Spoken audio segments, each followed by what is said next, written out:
noviembre, aunque usted no lo crea, penúltimo mes del año.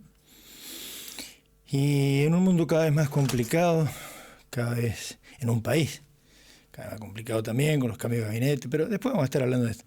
La amistad no se negocia. Cartas inéditas del Papa Francisco con un militante de la periferia. Es el título y el subtítulo del libro de Gustavo Javier Vera, el hombre dirigente social, presidente de la Fundación Alameda, reconocido militante de las causas populares y muy amigo de Jorge Bergoglio, que es Francisco, el argentino, yo diría, no sé si más importante de la historia, pero seguro de los siglos XX y XXI, sin ninguna duda. Reúne correspondencia inédita del Papa Francisco justamente con un militante de la periferia de este libro. Y lo tengo en línea, don Gustavo Javier Vera. ¿Qué tal, Gustavo? ¿Cómo te va? Hola, ¿cómo estás? Buenas tardes. Bueno, ¿cómo surge esto, Gustavo? Bueno, surge cuando vos tenés un amigo con el cual creciste mucho, caminaste mucho y aprendiste mucho y de repente se te va, inevitablemente haces un duelo, ¿no? Sí. Mi manera de hacer el duelo fue... ¿Qué ahora? Lo que salta de inmediato es qué amigo, ¿no? ¿Quién pudiera tener? A todos queremos a nuestros amigos, pero qué amigo, vaya, qué amigo. Pero cuando surgió esa amistad, Bergoglio no era Francisco, Bergoglio era maltratado inclusive Era por alguna Jorge. prensa, incluso calumniado, Sí, pues.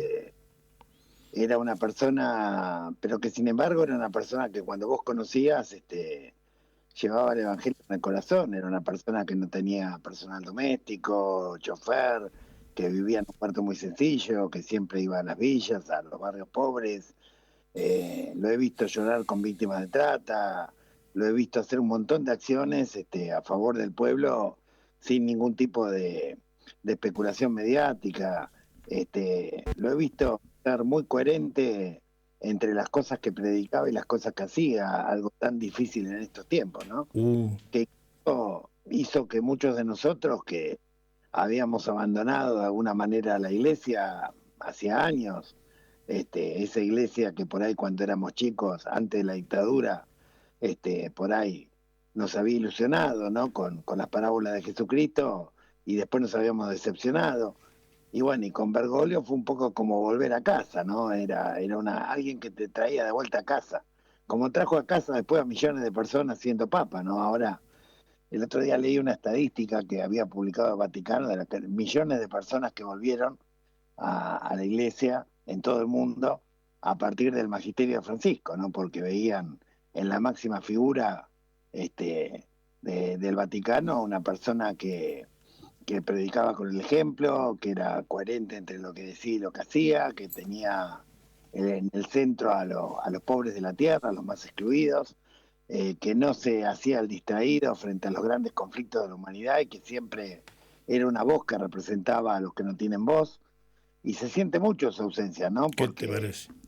el mundo sin Francisco es mucho más feo de lo que era, porque antes por lo menos entre los que estaban, los 4 o 5 que definían o tenían la voz más potente en el mundo, uno de ellos representaba a los pobres de toda pobreza, que era Francisco, y la verdad que su voz, sus homilías, sus denuncias, sus intervenciones para tratar de llevar la paz a los pueblos, se extrañan muchísimo y bueno, elaborar el libro fue un poco una manera de hacer un duelo y de compartir aquellas cosas que por supuesto pueden ser compartidas y que dan alguna enseñanza y para mostrar también que en el costado humano y personal Francisco era exactamente igual que en el costado público, no había en esto fisura, no había una pose, digamos, sino que era así como era como amigo, era hacia todos los demás, digamos, ¿no? Era una persona totalmente al servicio del prójimo. Era indudablemente un ser excepcional, ¿no? Porque es muy difícil, ojalá que tuviéramos estadistas, grandes políticos así también, que reúnan en una misma persona todas esas condiciones que tenía Francisco, ¿no? Un gran ser humano, con una gran generosidad, con humanismo justamente, además con una inteligencia, yo creo, corregime si me equivoco, superlativa, con una capacidad de trabajo fenomenal y una capacidad de estudio, porque era, además se notaba, se ve que no tenemos muchos dirigentes, no quiero hablar de los dirigentes de la Iglesia, pero sí de los dirigentes políticos, con una formación tan ecuménica, abarcativa como tenía Francisco, una cultura... Sí, estaba siempre dispuesto a aprender, siempre Ajá. dispuesto a ir, o sea, no se la creía, no era una persona que, a pesar de su avanzada edad, siempre exploraba algunas cuestiones con la curiosidad de un niño, digamos, Era un y lector trataba. contumaz, ¿no? Leía todo el día. Cuando no Sí, estaba... leía muchísimo, le gustaba también escribir cartas, esto lo hacía bastante habitual. Yo tuve la dicha de recibir casi semanalmente cartas, hay más de 500 que, que he recibido de Francisco, al margen de los encuentros que hemos tenido, varias decenas de veces en el Vaticano, porque iba a algún coloquio o distintos encuentros, digamos, pero, pero sí era un lector y un lector, digamos, no solamente de cosas vinculadas a la religión, a la iglesia, no, leía pues, absolutamente, estaba abierto a charlar con todo el mundo, y la verdad que no perdió jamás ese don, digamos, de ser fiel al Evangelio en el sentido de abajarse, como decía él, ¿no? Cuanto más alto, más bajo. O sea, cuanto más responsabilidad tenía, más humilde tenía que ser, más tenía que servir al prójimo. Él, por ejemplo, yo recuerdo que los miércoles, cuando tenía las audiencias públicas, y se encontraba, por ejemplo, en las audiencias públicas con un montón de personas que tenían cargos, jerarquías de distintas partes del mundo, o los domingos cuando hablaban el Ángelus ante el pueblo en la Plaza San Pedro, eran 2 días donde obviamente se le podían subir los humos a la cabeza, ¿no? Y bueno, esos días él tenía se le podían subir los humos a la cabeza. y él tenía Fíjate, esos fíjate si a alguien que está en la posición, si no fuera un ser humano excepcional, todos los que llegan allí, ¿no? Pero él particularmente, si no tuviera un enorme sentido justamente de lo que vos seguramente también marcará, su vocación de servicio y que estar ahí para servir, qué difícil, ¿no? Sí, me imagino no, por eso salir al digo, a ver, balcón y ver todo eso, qué bárbaro. bueno, esos días él almorzaba una hora antes él almorzaba en el comedor de Santa Marta junto con los demás curas y todo lo demás, pero ese día él almorzaba una hora antes junto con los cocineros, con los mozos, con las mozas, en una especie de encuentro familiar, digamos, Ajá. donde él servía la comida, donde él retiraba los platos, digamos, donde él era uno más, digamos, o sea, los almuerzos más humildes los tenía justamente esos 2 días para darse un baño de realidad y no creérsela. Y mira, ahora que me preguntás también, recuerdo en una oportunidad participar de un coloquio que terminó en el consistorio. El consistorio es un lugar del Vaticano que tiene pinturas históricas de artistas súper renombrados, donde vos miras los techos, todo, y es impresionante, es impactante. Este, y bueno, en una oportunidad que estábamos cenando en Santa Marta, yo le dije a Jorge, le digo, Jorge, vos estuviste en el consistorio, sí, un montón de veces, me dice. Y digo, ¿vos viste las pinturas que hay? ¿Vos viste los cuadros? Bueno, entonces él me miró y me dijo, mira, yo cuando voy a Palacio trato de no mirar mucho, miro los ojos de la gente y nada más, porque si empezás a mirar alrededor te empezás a marear. Nada, era una persona que tenía todo el tiempo el centro puesto en cumplir la misión, servir a los pobres, predicar el evangelio y en ningún momento creérsela. Fíjate que su tumba es muy sencilla, no es un monumento, es una tumba muy simple, que se hizo en Santa María Mayor, y hasta el día de su muerte, digamos, que fue cuando saludó al pueblo en la Plaza San Pedro, el último día, que fue el de Pascua. Francisco entregó de alguna manera su vida para servir al pueblo y también dejar un mensaje, ¿no? Un mensaje de fidelidad con el pueblo, de servicio al prójimo, de buen samaritano, de coherencia entre lo que se dice y lo que se hace, porque además era un jefe de Estado, no era solamente el Papa. Y como jefe de Estado, Sí, pues. claramente fue el más humilde de todos los jefes de Estado que hayamos conocido, no de la Argentina, sino, me atrevería a decir, casi de la historia. Le causó problemas en el microclima vaticano, de la cúpula mundial de la Iglesia, su austeridad, Sí, claro, claro, claro. Todo el tiempo querían llevarlo al terreno todo el tiempo querían llevarlo al palacio, todo el tiempo querían de alguna manera tratar de alguna manera de llevarlo a los ritos formales, de alguna manera que mostraran poder, y Francisco todo el tiempo se peleaba contra eso, todo el tiempo. Esto era constante, incluso, bueno, sus amigos Bau y Atorrante, como quien te hablan, bueno, no éramos bien vistos, o me sea, imagino. sí. Pero le decían, digo, otros cardenales le decían, usted no puede dejar los oropeles, dejar el oro, dejar esto, el símbolo, el poder de la Iglesia, todas esas cosas que se decían y se creían, mucha gente la sigue creyendo. No, tal cual, y mucho menos recibir amigos como quien te habla, ¿me entendés? ¿Cómo recibí estos vagos? Así que bueno, por eso la frase la amistad no se negocia es una definición de él, de una carta que está en el libro, donde él dice, después de que le fueron a llevar un montón de cuentos y calumnias a algunos sectores poderosos de Argentina, y Ah, él también. dice, y claro, y él dice en esa carta, sería de muy mal parido ponerme a interpretar, lo único que tengo claro es que la amistad no se negocia y es un sentimiento que yo he prometido a Dios y que Dios me lo conserve. Ahora, contame un poco, ¿no? Te retaba de vez en cuando, ¿no? Se calentaba de repente no voy a decir que decía malas palabras, pero te pegaba algunos retos, se enojaba con alguien, era de carácter fuerte en la intimidad por ahí, porque Mira, evidentemente tenía un carácter muy potente, ¿no?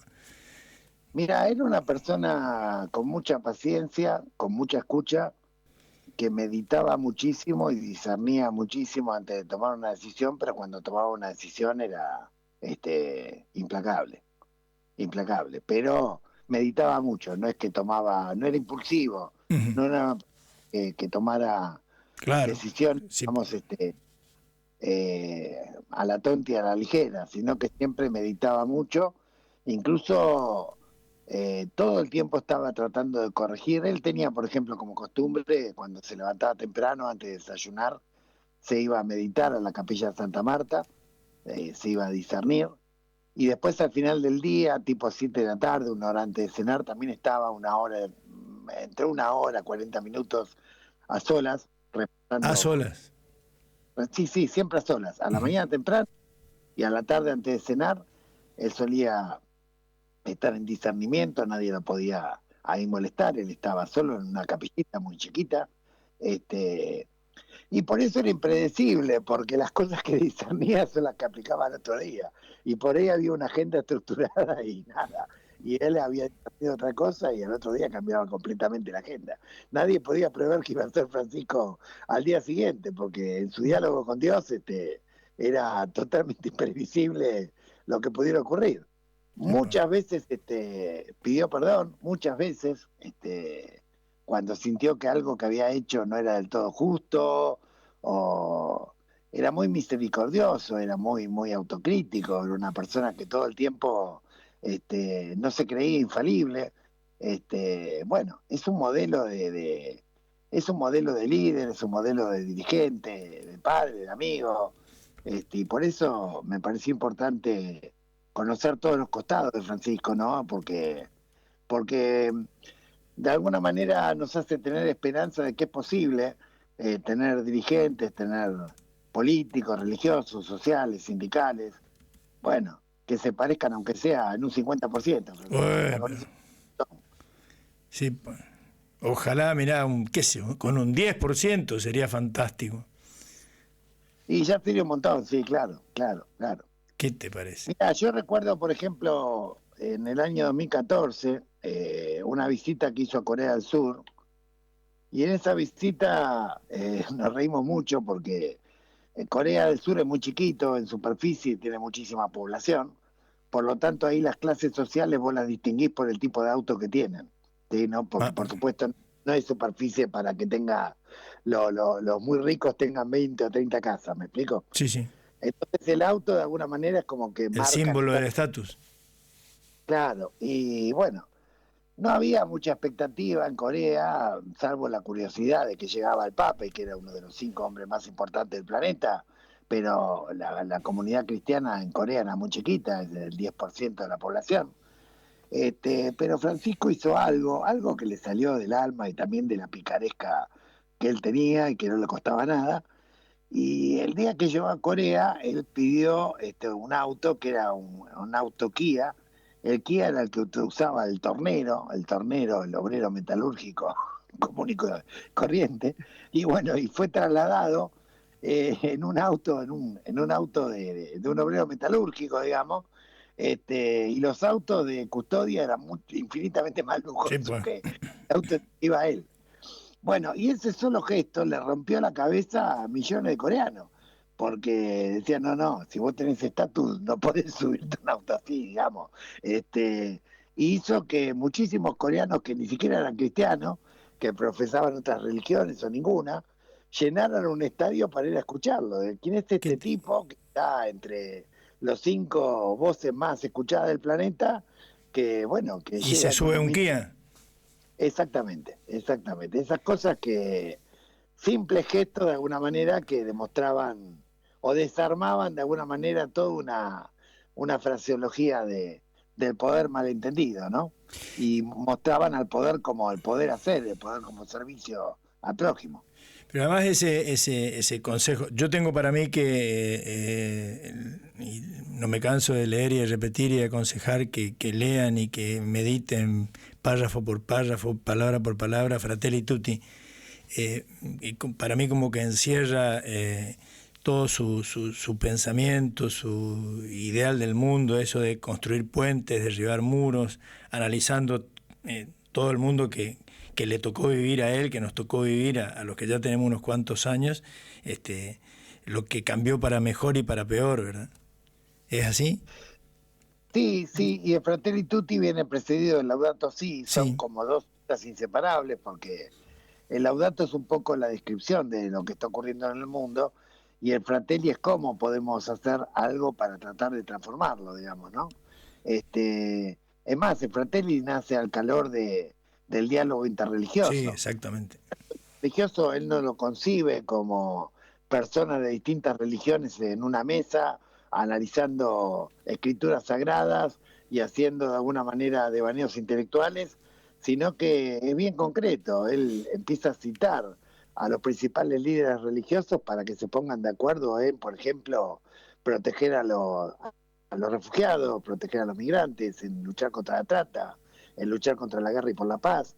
O sea, alrededor de cuestiones y acuerdos concretos, él empieza a tejer un caminar en común con las demás religiones. ¿Y por qué te cuento esto? Porque el Fratelli Tutti es, de alguna manera, la conceptualización de un acuerdo que se hizo en Abu Dhabi con una fracción de los musulmanes, Sí, sí. una de las fracciones, después hizo otro, después logró incluir muchos más musulmanes con sus visitas a Irak e Indonesia. Este, y la fraternidad humana es básicamente el concepto de que está en el Laudato, donde Francisco dice que el 90% de la población del planeta cree en algún Dios, tiene algún sentido de la trascendencia, un sentido de la solidaridad, un sentido de la comunidad, y que si ese 90% de corazones se uniera, el mundo sería otro. O sea que vivimos en un mundo de descarte, vivimos en un mundo Eso. de consumo, de paradigma tecnocrático, de guerras fratricidas, pero que ese mundo podría cambiar si el consenso social mundial de esos corazones que representan a múltiples religiones, pero fundamentalmente a los católicos y musulmanes, que son la abrumadora mayoría del planeta, si se unieran alrededor de sus preceptos más comunes, que son justamente estos, el mundo sería claramente otra cosa. Y por eso él apostaba a la fraternidad humana, más que como un gesto individual, que sí lo recomendaba, por supuesto, como un gesto individual, pero lo recomendaba como un gesto social, la amistad social entre los pueblos, la amistad social más allá de los matices, y el tratar de alguna manera de cambiar la realidad a partir de la parábola del buen samaritano. Vos acordate que el buen samaritano, al que cita Jesucristo en el Evangelio, el buen samaritano no era el religioso, no era el funcionario, era el que venía de San María, de un sector casi marginal, y es el que se detiene frente al El que herido se acostado. detiene, claro, es el ejemplo que él da, ¿no? El que siente de corazón de alguna manera que el otro es su hermano. Y esto de inculcar o esto de hacer brotar en los seres humanos el sentimiento de hermandad, el sentimiento de que vivimos en una misma casa común, que tenemos que cuidarla, que tenemos que protegerla, que tenemos que dejarla mejor de lo que la encontramos para nuestros nietos, para las futuras generaciones. Estas cosas son las que Francisco trabajaba muy intensamente y creo que le daba prioridad máxima. Vos fijate que los viajes más peligrosos fue, bueno, en el 2021 a Irak, donde hubo, incluso ahora se sabe, hubo un intento de atentado, y otro en Indonesia, donde hubo 2 intentos de atentado contra Francisco, Así, y los viajes que él hizo a pesar de todos los riesgos y a pesar de las recomendaciones. porque les recomendaban no ir, ¿no? A algunos lugares. Por supuesto, por supuesto. No, no, pero él, digamos, en eso era absolutamente, y menos mal, ¿no? Intransigente, porque él decía, no, no, acá está en juego la fraternidad humana, acá está en juego plantar las semillas de que esa fraternidad humana es posible, porque este mundo se lo transforma a partir de que la mayoría de la población que tiene estos sentimientos empiece a descubrirse, a redescubrirse y a darse cuenta que hay un puñado que están manipulándonos de alguna manera y llevando al mundo a un desastre completo, no solamente desde el punto de vista del cuidado planetario, sino también de la convivencia humana, ¿no? Y todo eso, como él se decía, desde detrás del rebaño, ¿no? No creerse profeta ni el hijo del profeta. Como... Exacto, exacto, exacto, exacto. Todo eso desde predicar con el ejemplo, desde llegar, desde... Él decía siempre de alguna manera que, bueno, todas las buenas cosas van del corazón a la cabeza, no al revés, ¿no? Del No son corazón a la cabeza. claro, no son construcciones intelectuales, sino que son construcciones emocionales que después se vuelven intelectuales. Qué bueno, ¿no? Y un poco, yo creo que Francisco conmovió y logró que millones de personas volvieran a la iglesia, volvieran a creer, volvieran a tener fe, a partir de que lo que transmitía se notaba, se observaba que era de total autenticidad, que era completamente coherente, que no era una persona que hacía una pose mediática, sino que hacía era su vida cotidiana. Yo no sé cuánto peso, por ejemplo, si Francisco se hubiera quedado en el Palacio Apostólico, si Francisco hubiera usado todos los oropeles que usan los papas habitualmente, no sé si el Laudato del Fratelli hubieran tenido el peso que tienen. El peso que El peso tienen. justamente con su predicar con el ejemplo. Sí, pero Justamente eso en el sentido y en la política mundial, también internacional, ¿no? El hacer realidad eso, venir de la periferia al centro y de abajo hacia arriba. Exactamente. Vos fíjate que de los 65 viajes, la abrumadora mayoría son a países periféricos, muy dañados, a los que a veces no ha habido ningún papa, donde había guerras, donde había fenómenos climáticos extremos. A los países Sí, desarrollados solamente su primer viaje ese tan simbólico, tan emotivo, tan preciso a Lampedusa fue usan. la marca en el orillo, ¿no? Exactamente. Y fíjate que los viajes a países desarrollados solamente los hacía cuando había alguna cumbre de Naciones Unidas, algún foro donde él tuviera de alguna manera que hacer oír la voz de los excluidos, que en esos foros habitualmente no estaba. Pero después los viajes apostólicos fueron todos hacia las periferias del mundo y a lugares que parecían imposibles de solucionar y que él llevó acuerdos de paz, también logró Sí, construir sí, muchos paz, ¿no? En la República Centroafricana, recuerdo la paz entre Armenia y Azerbaiyán, él fue en medio de la guerra. sí, sí. Yo tuve la dicha de poder estar acompañando ese viaje. La primera reconciliación entre Cuba y Estados Unidos en la época de Castro y También, de Paz, ¿qué te parece? la guerra de paz que se armó en Colombia, que terminó con una guerra civil de más de 3 décadas. Eh, Impidió la destrucción de Siria, ¿no? Bueno, después se dio otro proceso, pero él paró. exactamente, 14, exactamente. O sea, fíjate que además no era una persona solamente de hablar, era una persona de hablar y todo lo que estuviera humanamente a... Es más, yo recuerdo cuando estalló la guerra entre Ucrania y Rusia, yo estaba en Santa Marta y recuerdo que él con su silla de ruedas pidió ir a la embajada rusa, fue a la embajada de Ucrania, les pidió encarecidamente a los dos, a las dos embajadas que tuvieran un diálogo, que cesaran el fuego, todo el tiempo estaba de alguna manera interviniendo directamente, entrometiéndose en el buen sentido, tratando de llevar la paz, no era simplemente hablar para cumplir de Sí, alguna pues, manera, exactamente. era meterse con los pies en el barro, y así era también cuando era Bergoglio, un poco el libro cuenta también que cuando era Bergoglio era igual, o sea, a pesar de que era cardenal primado, presidente de la conferencia episcopal, vivía en un cuartito muy sencillo, estaba todo el tiempo en las periferias, lo Y he no tuvo visto yo. problema para pelearse con el poder cuando así le tocaba, ¿no? No, claro, porque no tenía código de omertá, porque él predicaba la justicia social, pero eso no significaba que comprara ningún hecho de corrupción, ¿no? O de alguna manera que negara la realidad. Así que bueno, era una persona molesta para muchos poderosos que le gustaría. Exactamente. Bueno, Gustavo, ¿cuándo se presenta el libro en Corrientes? ¿Cuándo venís a Corrientes a presentar el libro? Ahora vamos a hacer el circuito de las provincias del NOA, arranco la semana que viene en Orán, en Pichanal, en Irigoyen, en Salta Capital, en San Salvador de Jujuy, después Catamarca y Santiago del Estero y Tucumán seguramente. Y bueno, si Dios quiere, para fines de diciembre, pero no sé si va a ser factible por la fecha o si no, finales de enero o principios de febrero estaremos por Enea. Muy bien, te esperamos porque realmente es una oportunidad de integrarse a la vida misma, al pensamiento íntimo de Francisco, y a toda una parte de la historia argentina también a través tuyo, ¿no? Muchísimas gracias y No, felicitaciones. gracias a ustedes. Hasta luego. Don Gustavo Vera, el hombre dirigente social, presidente de la Fundación Alameda, amigo de Francisco y autor de este libro que vale la pena leer seguramente, tiene un montón de cartas de Francisco ambientadas en la Argentina de antes de ser papa y en la Argentina durante el papado de don Jorge Bergoglio, Francisco.